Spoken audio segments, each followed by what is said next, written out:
Hello, my name is Emily, as you may or may not know, and today I wanted to talk about the magazine Cosmopolitan. I have actually made a video about them before, so if you wanna, I don't know, check that out, then that'd be pretty cool. You know, if you were a good person, you would do it. But today I'm back with some more juicy content from the one and only Cosmo. I would like to preface by saying that I don't have a personal problem with Cosmopolitan. I'm sure that these pieces are just, the runts of the litter. I don't think it's representative of probably everything they've ever wrote, because that's just unrealistic. You know, I've read Cosmopolitan before, and it's, you know, it's very sexual, and that's fine. There's nothing wrong with that. It's good to be educated. Never mind. Just, sorry, moving on. There are some things in this magazine that are quite questionable. And you know, there's really just no way for me to describe them to you, so I'm just gonna show them to you. So let's just jump right in. Your flirtationship with the hottie and chem just started heating up. Don't let it fizzle over the summer. On the last day of school, as you're saying bye, lean in and smear shaving cream on his face and say, "Sorry, had to do it for the vine." Enlist his pal to film it. You'll win cool girl points for the best end of the year prank. And he'll start scheming cute ways to get back at you over break. Bring it on! Now, I'm no expert, by any means, on flirting, but I'm almost 100% certain this would not work. The only way someone would talk to you after this is if you were just like super insanely hot. For example, like if Jessica Alba did this to her crush, I mean, I'm sure the guy would be like, yeah, that was kind of weird, but also it was Jessica Alba. This would also be especially strange to do nowadays because, well, I don't know if you guys have heard, but Vine's dead. Deceased, 6 feet under, laying comfortably in the casket. Rest in peace. Oh my god, I just look like a musically just then. I'm sorry, Cosmo, but I just really feel like this wouldn't work unless there was some shift in the universe that somehow made that alluring. You know, I don't even think you could pay me to do, well, you know, that's a lie, actually. I would probably do it for a fruit roll-up. Go ahead, snap flirt with him. So here's another flirting tip. Save the selfies for your girls. If you really want to get a guy's attention, Snapchat him a pic that's a bit more unexpected. A nude picture of SpongeBob SquarePants. SpongeBob no pants. Just kidding, it doesn't say that. It says take a photo of your fingers, draw on faces, and write in wanna hang. It's funny and different, so he'll want to get back to you. Stat. Yeah. Okay. So, the only reason I would send this to someone is if I wanted them to block me. Like if someone sent this to me in an unironic way, I would press charges. Honestly, the only way this would impress me is if they were like an extremely good artist. So unless one of the doodles on the fingers is the Mona Lisa or your Picasso reincarnated, I would just refrain from this tactic. It's so annoying when your guy will only text you and refuses to talk on the phone. Break his text-aholic habit by calling him in response to every message he sends. Eventually, he'll have to pick up to avoid the constant incoming calls. Tell him you're going on a texting strike until he agrees to have a verbal phone conversation. I'm gonna put this down. Until he agrees to have verbal phone conversations occasionally, since now he knows how frustrating it is when someone won't communicate the way he wants to. He should be willing to compromise. Right, so I don't know how much of a relationship tip this is. I feel like so far a lot of the tips have been, you know, tips on how to get blocked in 24 hours or less. I mean, what if he texts you like, help, I'm in the trunk of someone's car, I think I'm in danger, I don't know where I am, it smells like fish sticks in here, please someone help me. And then you're just supposed to call him back and be like, Josh, you're such a textaholic. So this post is one of those trying to decipher what he really means. Men are such a mystery type of post. So he says, I'm gonna hit the men's room again. 3 times in an hour might be a record for me. Oh, buddy. That was like not a good knee slap. Let me try it again. Oh, buddy. That was better, I guess. Then under that it says distilled version. I'm going to the men's room for the 3rd time. And then true meaning. I use cocaine. The hard drug. Cocaine. So,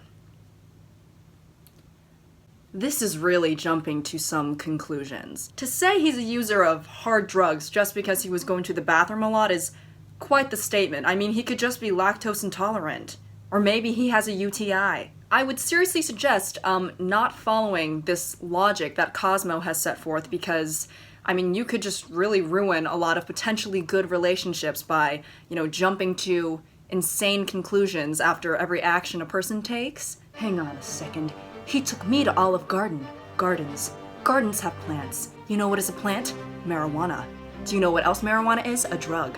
Cocaine. Molly. My mother's name is Molly. He's trying to get my mother to be a part of the international drug cartel. Like maybe, I don't know, just putting it out there, some things are not that deep. In fact, they can be quite shallow. Kiddie Pool, Shallow. Shallow by Lady Gaga and Bradley Cooper. A Star is Born. Oscar-nominated film. Very, very good. I actually haven't seen it. Please don't attack me. Moving on. Like, listen, I am a professional overthinker to the point where it's actually unhealthy, but we don't have to talk about that. But, you know, this is a whole other level. That awkward moment when the yogurt is going bad, but it feels so good. Yeah, we all know that moment. Okay, so I included this in the video because frankly, I don't know what it means, and it's scaring me. I mean, it's probably supposed to be like an innuendo for something, or, you know, maybe this person has been starving for a few days, you know, and they found yogurt that's gone bad, but it just feels so good to eat anything since they've been, you know, deprived of food for a week. You know, I'm sure when you've hit the point of starvation, even a toenail would be satisfactory. A toenail with a side of, I guess, more toenails? I don't know. I don't know. I'm not a culinary expert. I don't know what goes well with toenails. Call Gordon Ramsay and he'll let you know. Hello? Yep. Okay. I don't know. I don't know. Moving on. But, you know, judging by the context clues, you know, the sensual picture of a couple besides the caption, you know, I have a feeling the caption is not addressing how good it must feel to eat slightly expired yogurt while you're on the brink of starvation. So, just my 2 cents, it's probably not it. Celebrities wearing things. Celebrities doing things. Journalism. 25 ways to become a legendary flirt. Trip. Fall against a man's chest. Just any man. Go to your local 7-Eleven, just find a man anywhere, and say, damn, your pecs are so hard. I felt like I was falling into a wall. Want to know a secret about female sexuality that 99% of men don't know? Here it is. Many women feel compelled to vacuum their house when they're ovulating. Some experts believe it has something to do with wanting to clean the nest before laying her egg.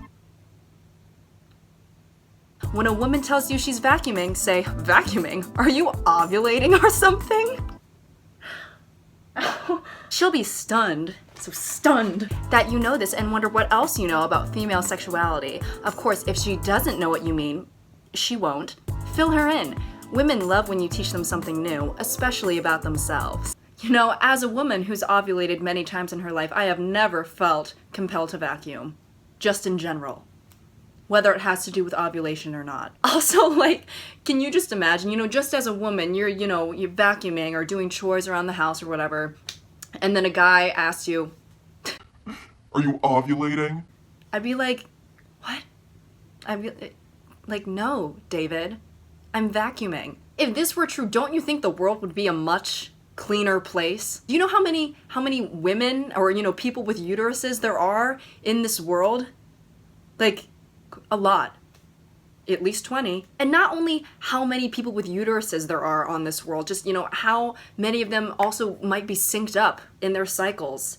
That's a lot of people vacuuming at once. Or, you know, even my friends and I at college, you know, after we were living together for a while, yeah, we all started to sync up or whatever, and approximately none of us at any point were like, Do any of you guys want to like vacuum? Like, girls' night, who wants to get out the Swiffer, decode his face shape? Believe it or not, your crush's personality is written all over his face. Oblong. Boys with long faces and squared off jaws, like Kendall Schmidt, are practical. Round. A dude with a round face is usually sentimental, just like Ed Sheeran. Triangular. Liam Hemsworth's wide forehead, okay, roast him, God, and pointy chin signal intelligence. You know, I like how a lot of these pieces of information or pieces of advice so far have just been blatantly not true. I highly doubt that face shape has any real correlation to personality. You know who else has a round face? The Pillsbury Doughboy, and he's an asshole. And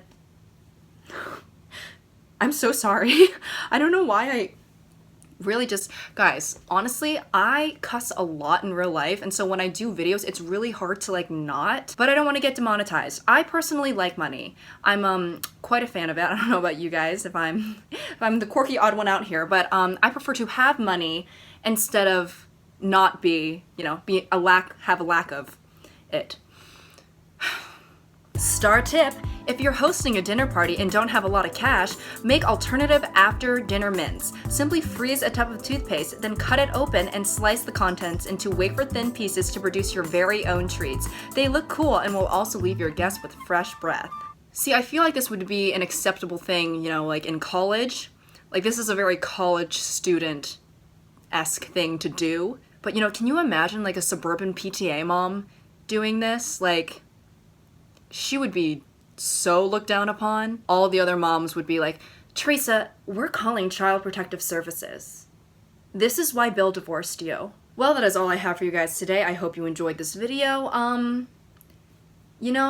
I would really say, just as a general blanket statement, probably don't follow most of these pieces of advice for your own well-being. Have a great day, tell your friends that you love them, and stay hydrated. Until next time.